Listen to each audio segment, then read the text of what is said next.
Меняю сейчас колеса на зимнюю резину. И смотрите, что у меня в рычаге с сайлентблоком.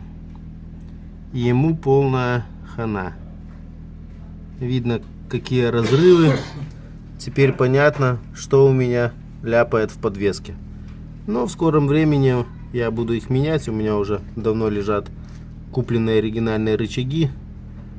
Оригинальные рычаги на Renault Megane 3. Левый 54 50 181 94R. Правый 54 50 086 82R. Заказывал их в июне 22 года за $100 из Польши. В оригинале шаровая идет ТРВ. Единственный минус, что на левом рычаге на пыльнике шаровой отсутствует колечко для обжима пыльника.